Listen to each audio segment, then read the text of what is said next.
Olá pessoal, sejam bem-vindos à nona aula do curso do Danier, Mentalidade Revolucionária e Globalismo. Nesta aula, finalmente, nós falaremos a respeito de Augusto Comte, o historicismo e a mentalidade revolucionária. Até que enfim o Danier vai falar a respeito do Joaquim de Fiori, que eu estou esperando desde as aulas passadas, o bicho entrar em detalhes a respeito deste personagem italiano, né? Desse Abade de Fiore. Ele, um abade cisterciense que foi Joaquim de Fiori, o herético condenado pela igreja, o pai fundador, digamos, do que nós chamamos de milenarismo. Né? Então nós vamos aqui nesta aula estudar mais a respeito de Joaquim de Fiori e a sua ligação com Hegel e Comte. Né? Para tanto, para título de reforço aqui da nossa aula, nós vamos partir aqui de dois trechos, tá? Que são dois textos do professor Olavo de Carvalho. Tá? Um desses textos está contido em seu livro O Jardim das Aflições, né? No seu capítulo chamado César Redivivus, né? Onde ele fala de Hegel e Comte. E um outro texto também do professor Olavo de Carvalho, que está no Diário do Comércio, um texto chamado A Mentalidade Revolucionária. Primeiro lerei o texto que está no Jardim das Aflições e depois este do Diário do Comércio. Então, a partir desses dois textos aqui, desses dois trechos, nós vamos aqui construir nosso raciocínio. Tá? São dois. O primeiro texto é um pouco mais longo, mas não tem problema, ele é bem exemplificado, então já fica como lógico, como indicação o Jardim das Aflições, se vocês não leram, um livro importantíssimo. Não lerei aqui do começo do capítulo, mas apenas um trecho mesmo, tá? Então, vamos lá, texto número 1 aqui, contido então no capítulo César Redivivus, tá? A religião do império. Nós estamos falando muito a respeito disso, falamos a respeito da aula passada, então já vamos fazer a interligação com esta aula aqui, tá? A respeito do secularismo, a religião do império, você pode entender, tá? De Hegel a Comte. Então vamos lá. Terminada a Revolução Francesa, Augusto Comte, né, empreendendo o balanço contábil das conquistas ideológicas desse magno evento da modernidade, chegou à conclusão de que o saldo estava em vermelho. Esta cor não se referia ao sangue derramado entre discursos, mas ao fato de que a Revolução, tendo cortado junto com a cabeça do rei também as raízes morais e religiosas do antigo regime, nada pusera em seu lugar, com o déficit ideológico daí resultante. As massas sentiam-se boiando num desesperante vazio espiritual que as conquistas sociais não bastavam para aliviar. Né? E aí tem uma notinha de rodapé, e eu vou ler essa notinha de rodapé, tá? Comte nem de longe prestou atenção ao fato de que as referidas conquistas, consistindo basicamente no serviço militar obrigatório, numa carga tributária superior a tudo que a monarquia ousara sonhar e na criação da maior burocracia administrativa e policial que o mundo já conhecera, não eram mesmo de molde a aliviar o que quer que fosse. Ok. Qual a solução? Voltar ao catolicismo? Nunca! Que é o que nós comentamos nessa sanha revolucionária em apresentar-se como um império contra o cristianismo. Né? Diante das circunstâncias, Comte tomou então uma atitude que bem mostra a superioridade dos tempos modernos. Ao contrário dos antigos profetas judeus, aqueles preguiçosos que fugiam ao apelo divino até que Jeová os capturasse a laço entre invectivas e ameaças terrificantes, o nosso filósofo não se fez de rogado e aceitou mais que depressa a incumbência de fundar um novo culto, incumbência que lhe fora, aliás, atribuída por ele mesmo. Não é preciso dizer que morreu louco. A nova religião teria 3 características principais. Agora prestem atenção, tá? Seria uma religião do Estado. O homem dos novos tempos serviria ao Estado como outrora os fiéis tinham servido à Igreja.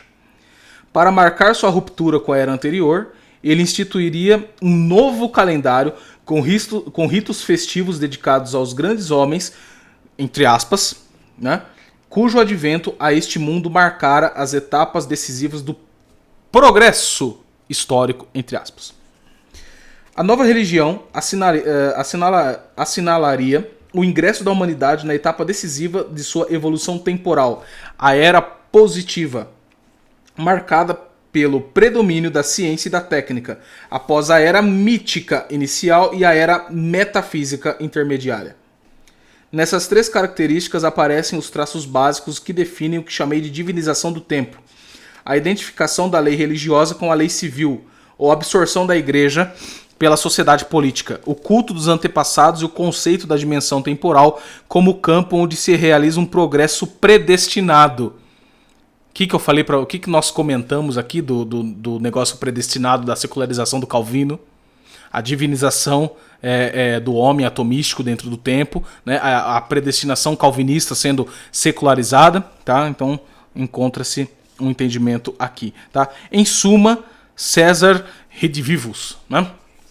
Como uma nova, um novo simulacro satânico da religião do Império Romano, né? Mas a nova religião não era tão nova. Em primeiro lugar, ela simplesmente dava expressão mais detalhada à ideia hegeliana do Estado como sucessor da Igreja. Se Comte era o Messias da religião da humanidade, Hegel fora pelo menos o seu São João Batista. Para piorar, a religião de Hegel não ficara só na ideia. A Revolução chegou a realizá-la integralmente. Em 7 de junho de 1793, a convenção reunida sob a presidência de Maximilien Robespierre votou um catecismo em 15 artigos, né? Robespierre, um jacobino, revolucionário, sanguinário, maluco. O primeiro reconhecia a existência do Ser Supremo, que se distinguia daquilo que o antigo regime chamava de Deus, por ser menos uma pessoa do que um conceito abstrato, o Deus do deísmo. Em suma, sobre o deísmo nós conversamos na aula passada. Os artigos 2 e 3 fixavam os deveres para com o Ser Supremo, odiar os tiranos, punir os traidores e outras coisas pelo gênero. Os artigos seguintes estabeleciam rituais festivos incumbidos de recordar ao homem sua dignidade e seus deveres. São 36 festas por ano, dedicadas ao Ser Supremo, né? A República, a Justiça, a Frugalidade, tudo com letras maiúsculas.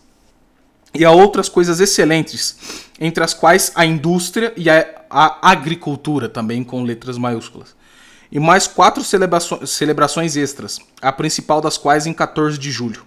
Marcada a primeira festa para a data que coincidia com o domínio de Pentecostes, o pintor Jacques-Louis David foi encarregado dos detalhes litúrgicos, que incluiriam uma procissão, com o sumo sacerdote Robespierre à frente. Hinos ao Pai do Universo, Suprema Inteligência. Chuvas de flores, disparos de canhões e um desfile da Estátua da Liberdade, com letra maiúscula, num carro puxado por 8 bois. Depois disso, que mais restava a Augusto Comte, se não chover no molhado? Até o título do opúsculo em que divulga suas concepções religiosas é copiado do decreto da convenção, catecismo, né? É o catecismo positivista. A religião de Comte não foi adotada em parte alguma, exceto na borda esquecida do mundo. No Império do Brasil, onde valorosos oficiais militares, descontentes com a monarquia que não deram o devido reconhecimento ao exército que vencera galhardamente tropas paraguaias compostas de meninos de 8 a 15 anos de idade, sonhavam em implantar no país uma ditadura republicana inspirada na divisa do mestre, ordem e progresso. Na religião da Europa, a religião da humanidade acabou sendo esquecida, junto com seu antecessor imediato, o culto robespierriano do Ser Supremo, mas deixaram, lá e cá, uma infinidade de marcas, entre as quais o inesgotável calendário cívico que, celebrando as secretárias, os motoristas, as mães, os pais, os namorados e tutti quanti, oferecem 2 vantagens indiscutíveis. Fazem esquecer o calendário litúrgico da igreja e fomentam os negócios.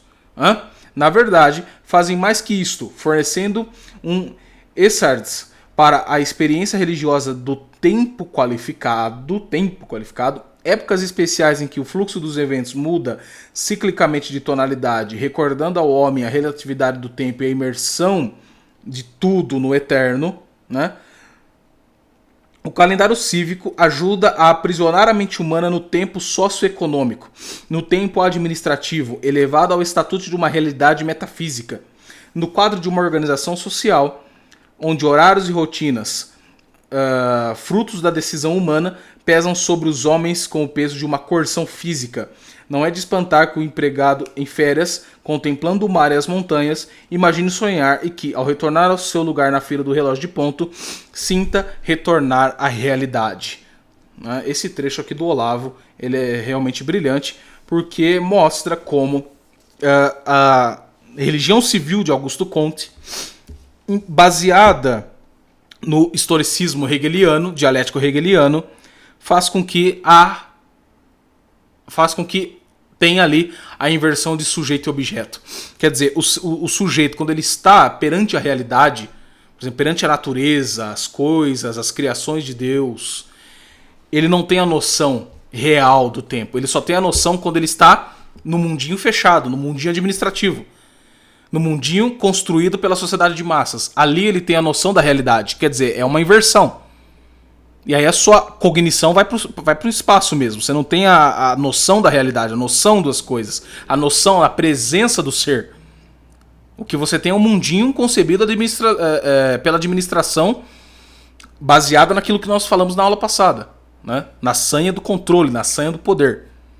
E o outro texto, que é o que foi publicado no Diário do Comércio, intitulado A Mentalidade Revolucionária. Vamos lê-lo aqui para nós podermos juntar as duas coisas. A mente revolucionária não é um fenômeno essencialmente político, mas espiritual e psicológico, se bem que seu campo de expressão mais visível e seu instrumento fundamental seja a ação política. Para facilitar as coisas, uso as expressões mente revolucionária e mentalidade revolucionária para distinguir entre o fenômeno histórico concreto, com toda a variedade das suas manifestações, e a característica essencial e permanente que permite aprender a sua unidade ao longo do tempo.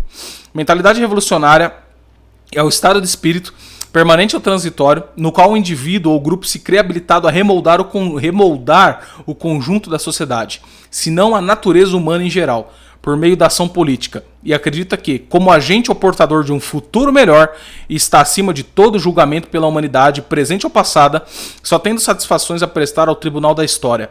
Mas o Tribunal da História é, por definição, a própria sociedade futura que esse indivíduo ou grupo diz representar no presente. E, como essa sociedade não pode julgar senão através desse seu mesmo representante, é claro que este se torna, assim, não apenas o único juiz soberano de seus próprios atos, mas o juiz de toda a humanidade, passada, presente ou futura. E aí continua o professor. O advento do revolucionário ao primeiro plano do cenário histórico, fenômeno que começa a perfilar-se por volta do século XV, que é o que mais ou menos nós fomos colocando aqui, e se manifesta com toda clareza no fim do século XVIII, inaugura a era do totalitarismo, das guerras mundiais, do genocídio permanente.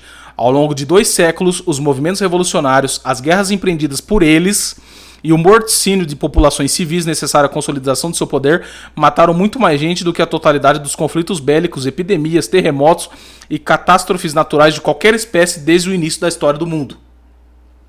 Então, para deixar bem clara a ligação entre Hegel e Comte, né?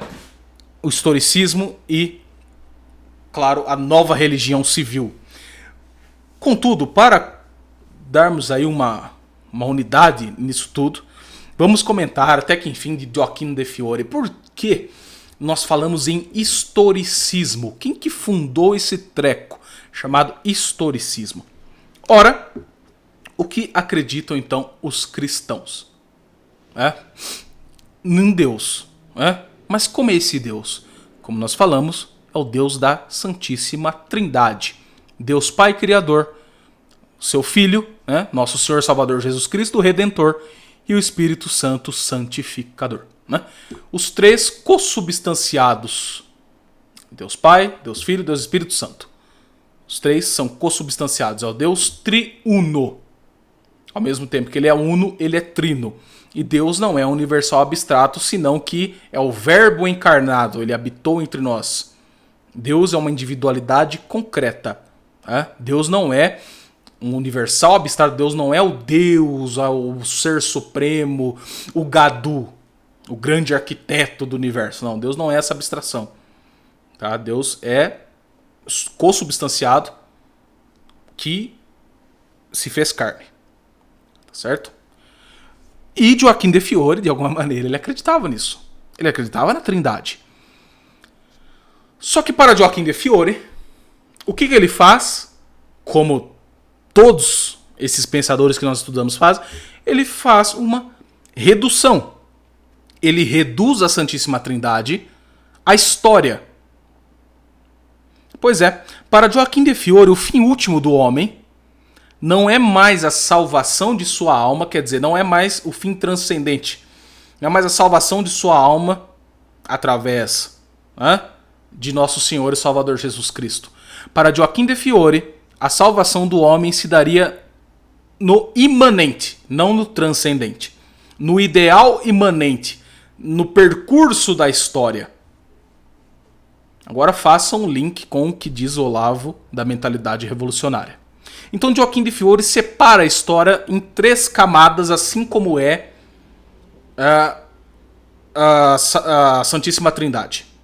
A idade do Pai, que representa a lei antiga.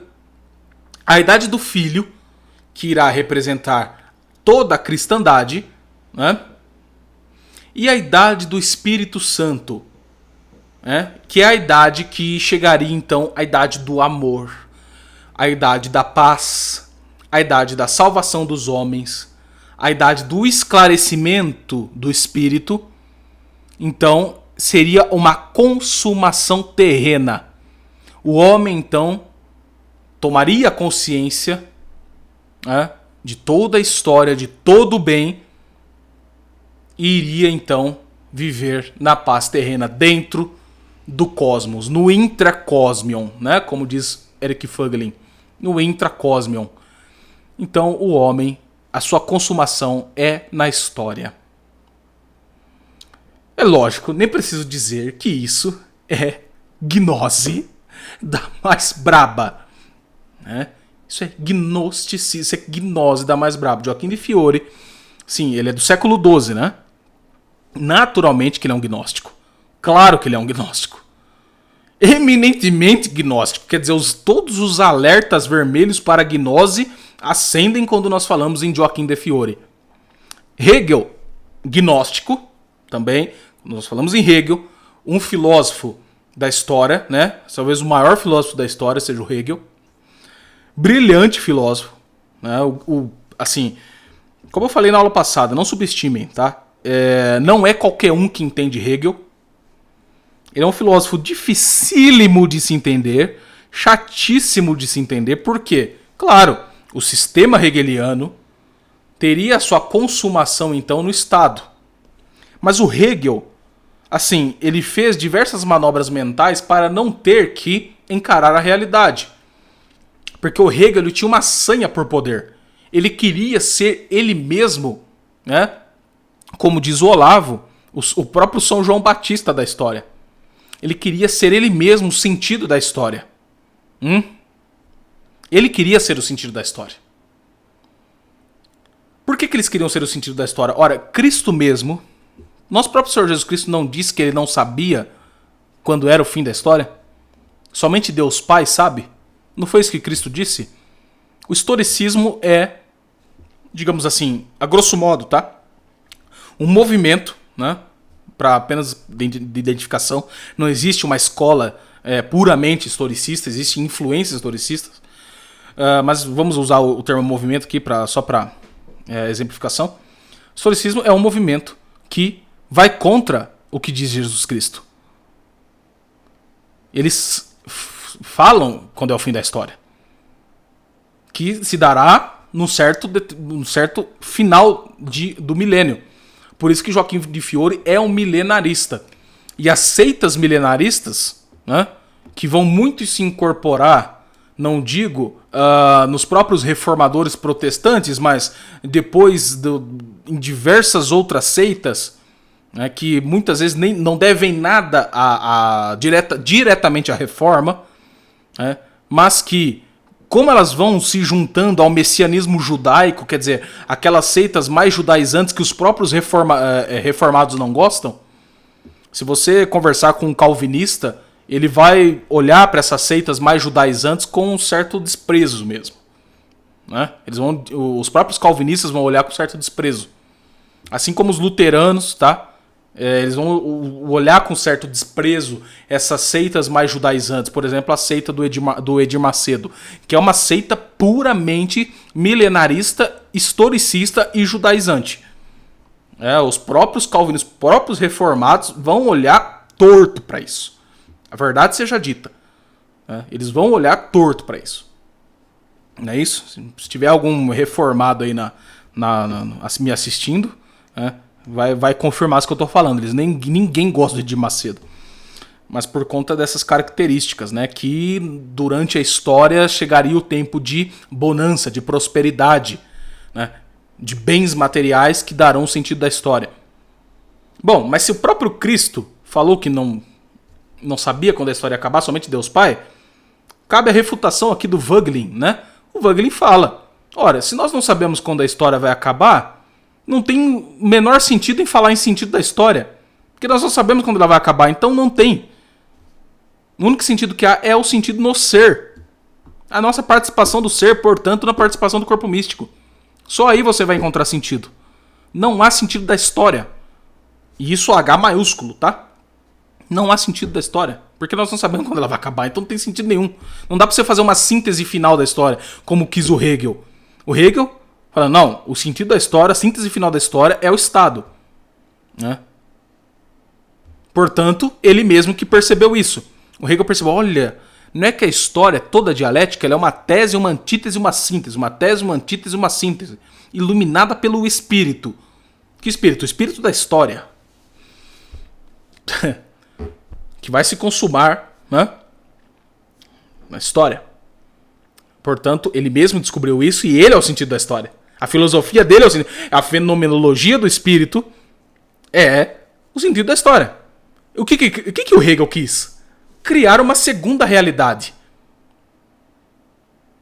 Não é? Criar uma segunda realidade. Que é o que faz a análise do Voegelin. Quer dizer, a fenomenologia do Hegel é uma criação, uma quimera historicista, que ele mesmo se põe como o único sentido possível, ou seja, o que ele entendeu da realidade, o que ele propôs para a realidade, é o sentido histórico. Porque não poderia ser o Estado mesmo o sentido da história, sendo que o Estado não se auto-entende. Quem entendeu esse sentido foi o Hegel. Logo, ele mesmo é o bam da história. A história, então, culminaria nele. O que é muito engraçado, porque é o seguinte, todo historicista, qual é o sentido da história, nem ele mesmo. Porque ele vai passar. E ele não vai ver a história acabar. Não é? Então todo cara que fala que um movimento, um determinado movimento, o movimento dele consumar-se-á na história, ele está mentindo. Porque nem ele mesmo o fará. Nem ele mesmo. Ele é temporal. Então o sentido não é este. Ele é temporal, né, materialmente. O sentido não é este. Então tem uma coisa que persiste além da história. Que a história vai acabar um dia. Realmente vai, não sabemos quando, mas vai. E algumas coisas vão persistir. Na imortalidade, na eternidade, na transcendência. E só há, né? Existe a imortalidade. Existe a eternidade. E aí é onde entra nosso Senhor e Salvador Jesus Cristo. Porque existe a eternidade também no inferno. Existe a condenação. Portanto, Cristo veio nos trazer a possibilidade de nos salvarmos e irmos para Ele, né, na bem-aventurança. Na felicidade eterna. Na felicidade real. Mas para os historicistas, não. Essa felicidade eterna, essa felicidade real, isso se consumaria na história, dentro, intracósmica. É uma felicidade intracósmica. E Augusto Comte, observando toda a cagada da Revolução Francesa, ele teve a oportunidade de, já que ele estava pensando ali, em dar uma solução para aquele monte de problemas que a sociedade revolucionária havia implantado, como exemplo, como nós conversamos, a completa desordem. O que Comte faz? Ele tem uma brilhante ideia Ele esquece tudo que aconteceu no antigo regime, todas as benesses, a ordem. Aí nós retornamos a tudo aquilo que a sociedade cristã fez, a cristandade fez. O direito cristão, né? As leis, a ordem, a estabilidade, as sociedades não revolucionárias, as artes do belo, né? As grandes catedrais, né? Todo o simbolismo cristão, toda a ordem da cristandade. Augusto Comte quer pensar nessa reformulação, não numa revolução, mas numa outra reforma, digamos, numa reforma para a cristandade, né? Não numa revolução. Augusto Comte, não. Vamos ignorar esses tempos obscuros e vamos fundar a nova era, fundada no Estado, numa nova religião, na religião do homem, na religião civil. Vamos reformular tudo. E mediante a técnica, mediante a filosofia positiva, mediante aquilo que nós vamos deixar positivado nas leis, como um produto da ciência, como um produto da razão humana, então isto fundará a nova sociedade. Sempre querendo fundar a nova sociedade. Sempre, sempre. Preciso dizer para vocês o resultado. Qual foi, né? Revolução, revolução, revolução, revolução. Hoje em dia, praticamente, assim, eu nunca conheci um positivista sangue puro. Porque é de ciência que Comte, ele inaugurou a sociologia, né? Como uma ciência sensível. Existem muitos sociólogos que durante a história eles formaram um contraponto até mesmo ao marxismo. E o marxismo faz uma crítica duríssima ao positivismo. Então durante a história nós tivemos muito que foi aceitável o seguinte: se você não é um sociólogo marxista, você então é um sociólogo positivista. Porque o positivismo, dentro de algumas análises políticas e sociológicas que são feitas, o positivismo é encaixado como direita. Né? Não é? Muitas vezes na escola a gente aprende assim, que o positivismo é uma posição direitista, por fazer contraponto ao marxismo. Quer dizer, isso é analogia, não é definição. O positivismo não defende sociedade de classe e, portanto, é direita. Isso é uma analogia burra, não é uma definição. Se nós olharmos realmente na história, nós vemos que todos eles fazem parte da mesma mentalidade ou movimento revolucionário para a fundação de uma nova sociedade, de um novo homem, de um novo calendário.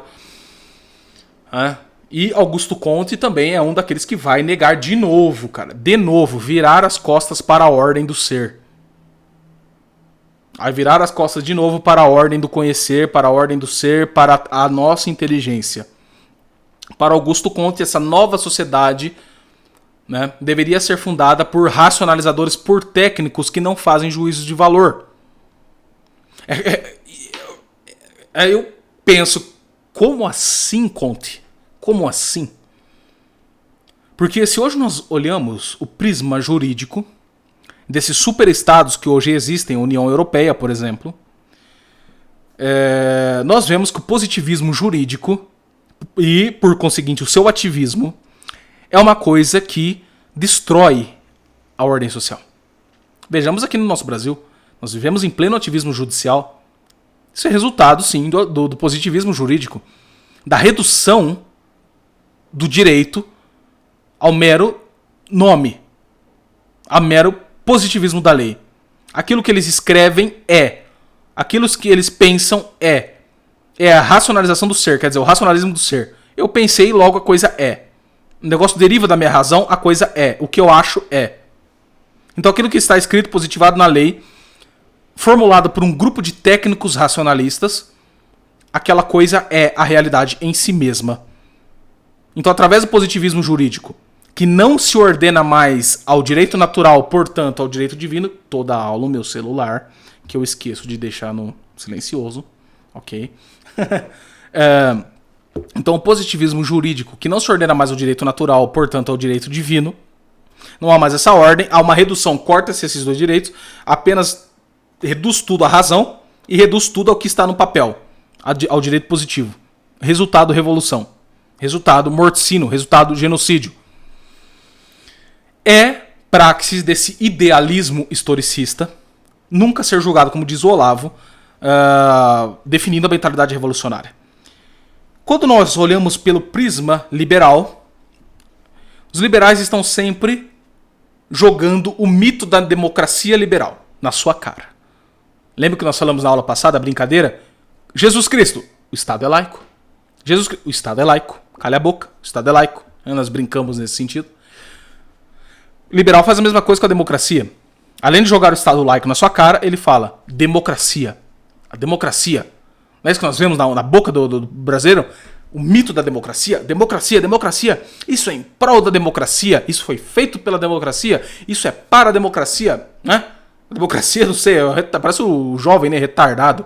A democracia, começa a babar falando da democracia. Por quê? E quando dá um chabu, pelo próprio esquema democrático liberal, que é falho, não era a verdadeira democracia. Não é a verdadeira democracia ainda. Nós ainda vamos chegar no mito da democracia, porque durante o processo histórico, é a democracia que nos libertará. Portanto, no processo histórico, nós vamos chegar a essa democracia.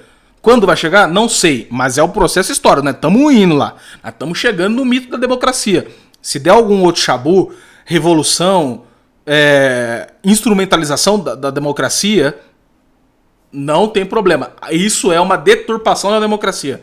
Ainda não é a democracia, mas vai chegar. Porque isso não é falha da democracia, da ideia democrática. Isso é falha apenas dos seres humanos, daqueles que utilizaram da democracia de forma errada. Não é um próprio problema de fundamentação. Assim como aconteceu com o quê? Com o comunismo. Implantaram o comunismo, aconteceu a Revolução de 1917, mataram milhões. O episódio de Holodomor, um dos episódios mais tristes disso que nós chamamos de humanidade. 5 milhões de mortos, né? Os mortos de Lenin, Stalin matou 20, 30 milhões, né? Mao Tse Tung, não contente com o genocídio stalinista, foi lá e matou 70 na China, na grande fome de Mao. Né? Não contente com o genocídio stalinista, ele foi lá e matou 70 milhões. Fidel Castro, mais 200, 300 mil. Pol Pot, 100, 200 mil. Mas ainda não é o comunismo perfeito. Deturparam Marx. O comunismo ainda vai chegar. Porque o comunismo, ele tem, assim como Joaquim de Fiori reduziu a Santíssima Trindade no plano histórico, nós temos as 3 fases do comunismo. Não é? O comunismo primário, né, primitivo, sociedade de classes, e dentro da sociedade de classes, a tensão entre burguesia e proletariado, que nós vamos trabalhar melhor na próxima aula. Então, o comunismo como a ditadura do proletariado, então todos conscientes da sua classe, então as classes seriam dissolvidas para a sociedade imanentemente igualitária, portanto a paz terrena. O que aconteceu? Milhões de cadáveres na história. Mas o comunismo não pode ser julgado porque ele é um movimento histórico. Assim como o liberalismo, no mito da democracia, o comunismo no mito da sociedade de classes, o fascismo no mito do Estado, o nacionalsocialismo no mito da raça, assim na história, nesses mitos imanentes, correndo na história. Né? Aí nós temos Charles Darwin no mito da evolução das raças, né? Até chegarmos no super-homem, por isso que nós temos o nazismo. Né? Começa de uma raça, né? Do homem lá, do Australopithecus, Homo sapiens, super-homem. Aí nós temos o super-homem de Nietzsche, né? Portanto, o super-homem nazista. Então isso está ocorrendo na história. Vejam os efeitos do historicismo. Então isso na história vai se consumar de alguma maneira a paz terrena aí. Tá chegando, não sabemos como, mas tá chegando. Tá morrendo gente. Porque, como dizia Engels, né? Já estou adiantando coisa da outra aula aqui, mas tem que colocar no contexto. Né? Aqueles que são fracos demais padecerão na tempestade revolucionária. As pessoas atribuem essa frase a Marx. Né? Talvez eu repita na próxima aula. mas não é de Marx, é de Friedrich Engels, né? Que é um dos seus parceiros e um dos mais importantes pensadores. Engels era perigoso, nós vamos ver na próxima aula. Perigosíssimo. Então, no que concerne a questão de historicista, é que eles não podem ser julgados, então nunca é um negócio consumado. Porque o que interessa é o mito da história, que vai se consumar aqui na Terra. Por isso que quando vocês veem esquerdista falando que nunca é o socialismo correto, eles não implantaram o socialismo correto ainda, mas ainda vão implantar, porque eles têm a chave da história, eles têm a chave do sentido da história, eles têm a chave da felicidade, portanto, eles ainda vão implantar, eles ainda vão chegar lá, assim como os liberais. Essa economia de mercado ainda não é a perfeita. Nós ainda vamos alcançar a economia de mercado. Quando? Vai chegar. Ou a democracia liberal. Ainda vai chegar. Mas nós vamos implantar essa democracia maravilhosa. Maravilhosa. Não é isso? Então, né, assim como em todas as reduções que eles fazem. Todas as reduções.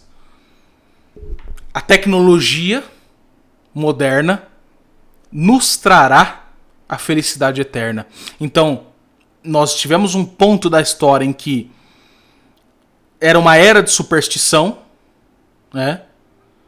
Era superstições, claro, entenda-se a era cristã, da idade das trevas, etc. Depois, a idade da luz, da razão. E a idade moderna como síntese, como um renovo, como um negócio maravilhoso, que entraria então a idade tecnológica, e essa idade tecnológica iria trazer o bem material supremo para os homens. Ou através da ciência física. A física também passou por uma parte de superstição, até chegar à idade da luz, à idade da razão, onde as ciências físicas, então, seriam as racionalizadoras do mundo. Então tudo fechou ao mito do mundo físico. E a física na Idade Moderna seria então o novo Deus. Aquele que traria a verdade e a vida para todos. Então é o Deus física dizendo: eu sou a verdade e a vida e quem crê em mim viverá. É os físicos, os deuses físicos. Até eles verem que eles não conseguem absolutizar a realidade. Eles conseguem apenas estudar uma parte muito concisa, muito objetiva, que está dentro do seu objeto de estudo. E que o próprio objeto que eles estudam não se consuma puramente na ciência física, mas ele transcende a própria ciência física. Assim como o fato consumado. O que faz as ciências? Recortam uma parte desse fato para estudá-lo, né? Eles não conseguem, através da história, absolutizar nada através das suas ciências. Então, nesse sentido, não é as ciências físicas, não é esse mito da religião civil, não é o mito da democracia que persiste na história. Mas sim o ser, com S maiúsculo. Ele sim é a possibilidade da história existir. Na ordem do existir, dentro do tempo e do espaço. E só há tempo, espaço e história, porque esse ser que não está no tempo, esse ser que não está na história, esse ser que não tem movimento, possibilita tudo que tem movimento. Portanto, o único sentido é o nosso caminho ao ser com S maiúsculo, tá? Portanto, tudo aquilo que falara nosso Senhor e Salvador Jesus Cristo.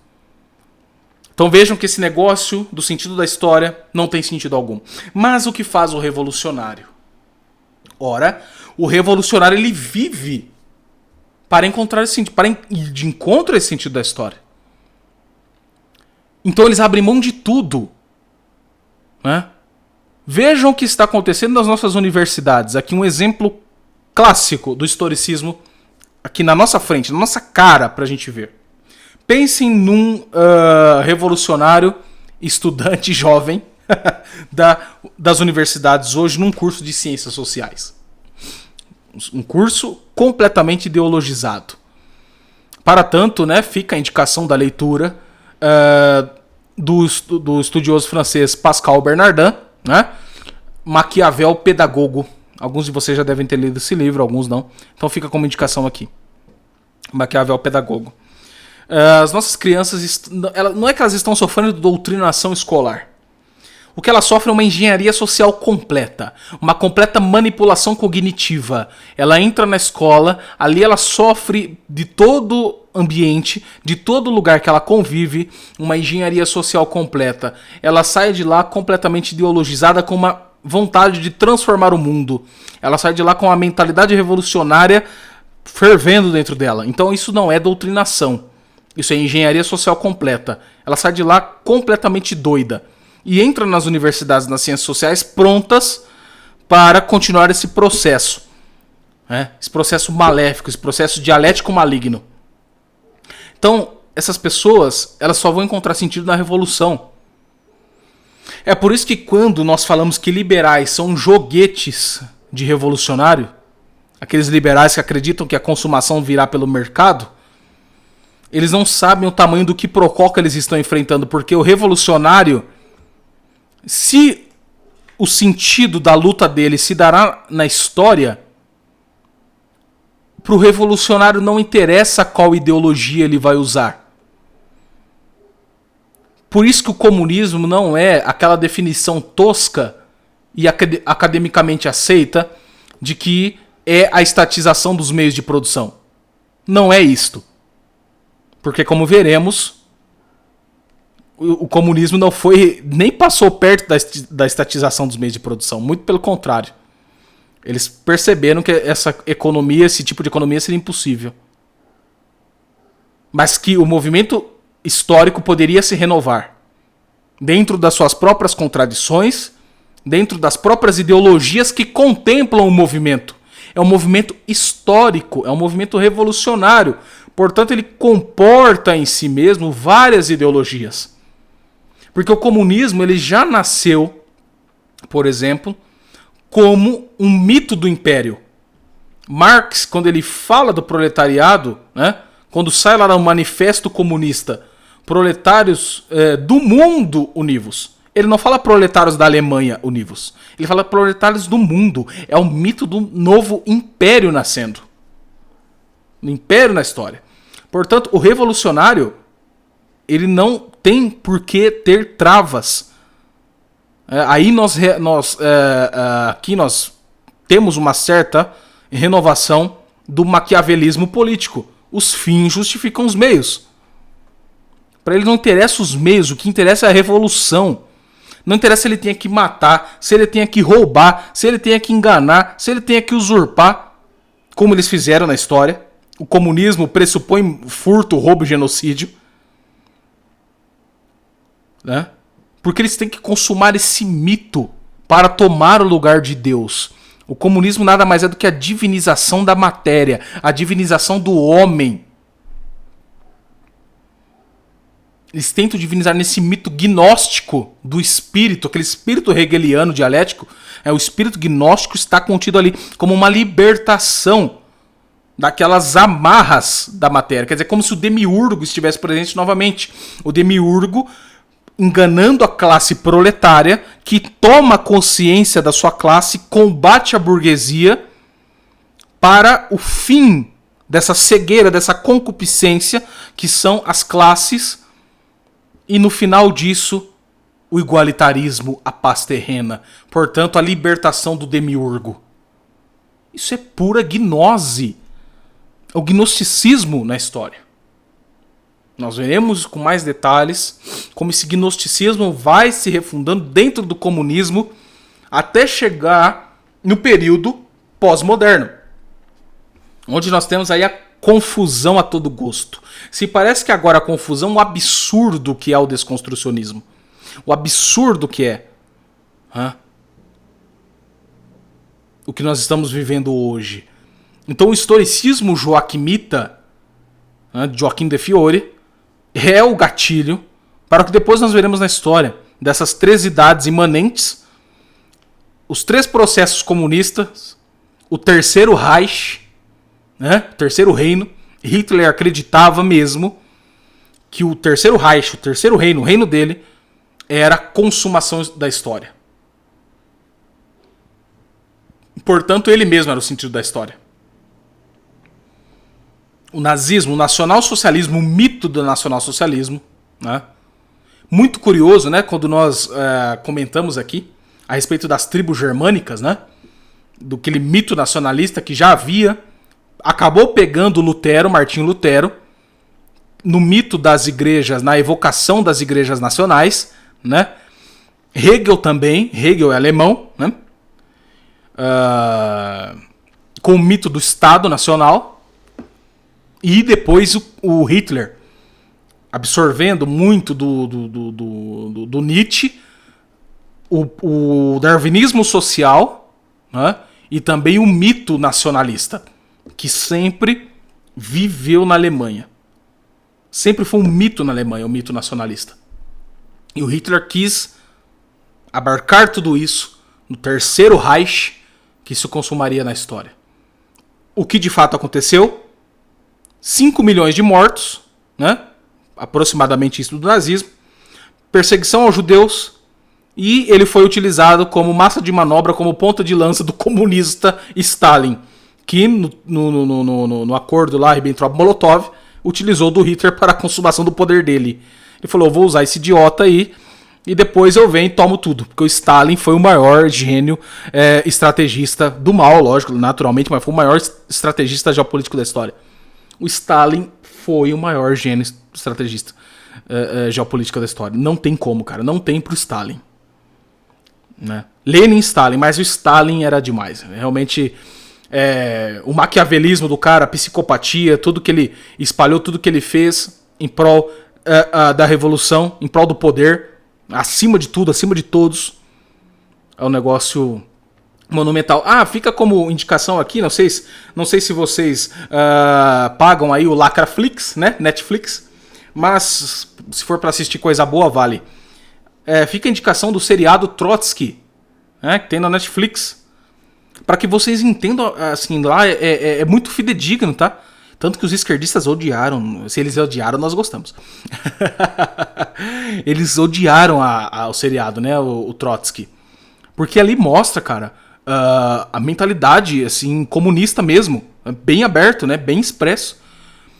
No que eles faziam, no que eles acreditavam, em como eles enxergavam, assim, as pessoas como objetos mesmo da revolução. Se você não tá conosco no partido, na revolução, meu amigo, você tem que ser morto mesmo, tem que ser passado por cima mesmo. Todo mundo é objeto da revolução. O que interessa é a revolução. Não tem esse negócio de sentimentos humanos. Tudo isso aí é fetiche de burguês. O que eles querem é a revolução. Eles querem matar mesmo. Passar por cima mesmo. Um por cima do outro. Um trai o outro. Vira uma desgrama. Porque é o império de Satanás, meus filhos. É o império gnóstico. Tanto que o regime soviético foi o regime mais imoral da história. Ali imperava a mentira, o engano, né? Um entregando o outro. Se o vizinho pegasse você rezando o terço, o cara te entregava pra KGB, você tava morto. No mais, assim, no melhor dos mundos, você iria pro Gulag. E aí uma referência, né, claríssima entre o Gulag e Auschwitz. Que o Hitler ele se inspirou nos Gulags. Claro que se inspirou nos Gulags. Os campos de concentração. Quer dizer, você vê a miséria, as piores paixões. Assim, o pecado sendo levado às últimas instâncias. Às últimas instâncias. O pecado, a soberba humana sendo levada às últimas instâncias. Então, tudo isso como efeito do movimento historicista, né, e kantiano. E o positivismo, né, sendo utilizado aí, né, pelos revolucionários. Porque como o positivismo acredita na ausência do juízo de valor dos técnicos, os comunistas não acreditam nisso. Os positivistas acreditam estar acima da ideologia, quando na verdade o positivismo é uma ideologia em stricto sensu. É uma ideologia por excelência. É uma ideologia per se. Mas os operadores do positivismo não, eles acreditam que não são ideólogos. Pô, imagina... Positivismo é uma ideologia. Religião civil de Comte, acho, mas mediante uma ideologia, um novo homem, um novo calendário, uma nova ideologia, não.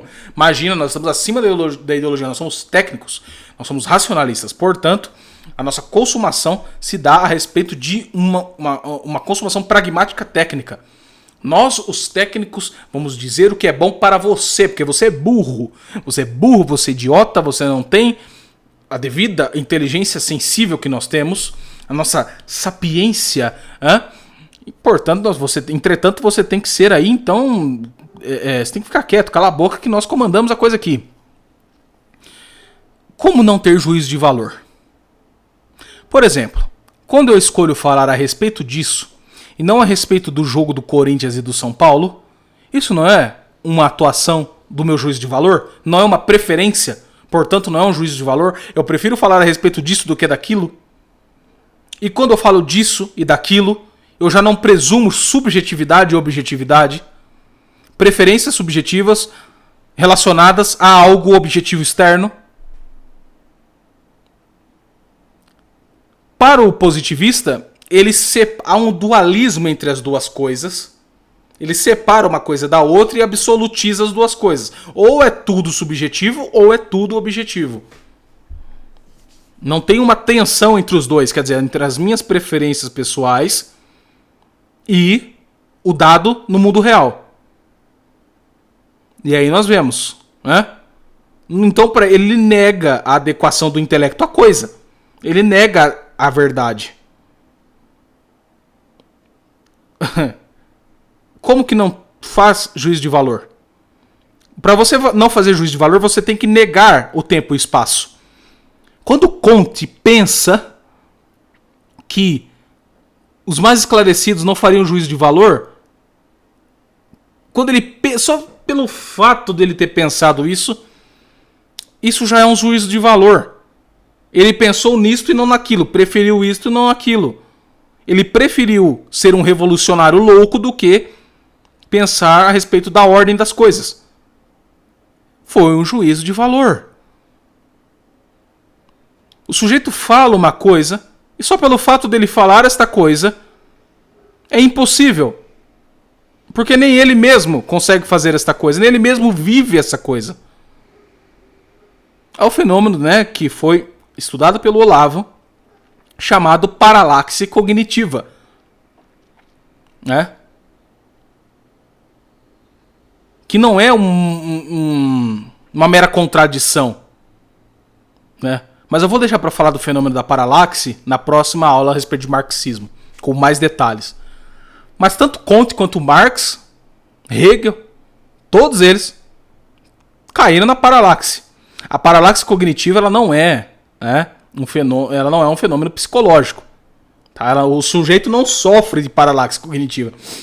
O Augusto Comte está doente. O que ele tem? Ele tem paralaxe cognitiva. Não é isso. Eu vou explicar com mais detalhes na próxima aula, mas guardem esse termo aí para a gente simplificar, que é um estudo do professor Olavo de Carvalho.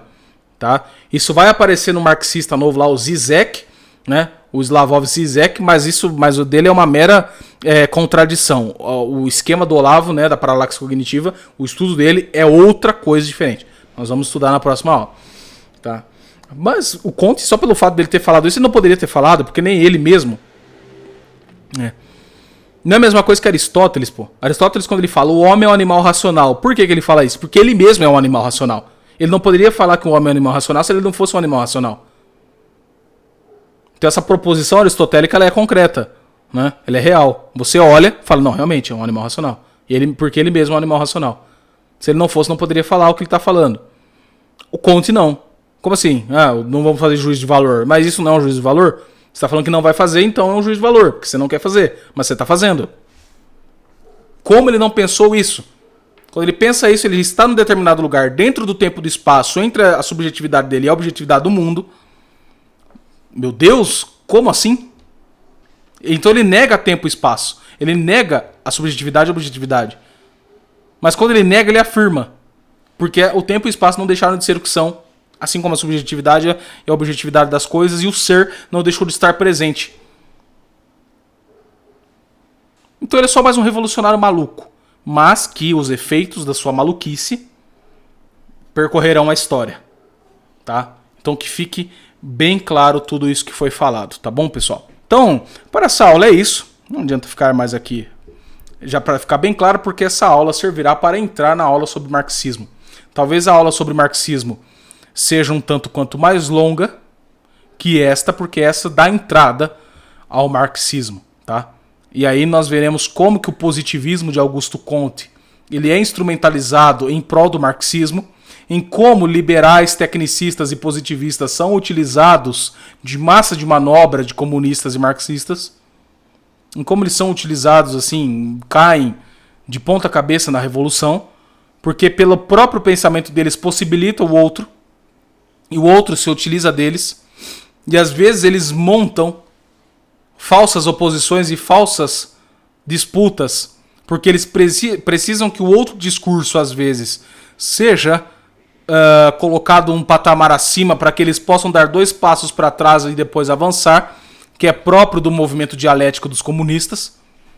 Então nós veremos tudo isso na próxima aula. Então há de ser uma aula um pouco mais longa, mas para esta basta o que foi falado para ficar bem claro o que é então os devaneios de Augusto Comte, o historicismo e um conceito bem claro da mentalidade revolucionária. E aí vocês podem entender o que foi feito anteriormente dentro do que falava Joaquim de Fiore, o imanentismo e o gnosticismo sempre presentes nos fenômenos tanto da antiguidade como nas ideologias modernas, tá bom, pessoal? Então fica essa aula para agora e até a próxima. Espero que vocês tenham gostado, deixem comentários, dúvidas, opiniões. Até as próximas aulas, fiquem com Deus.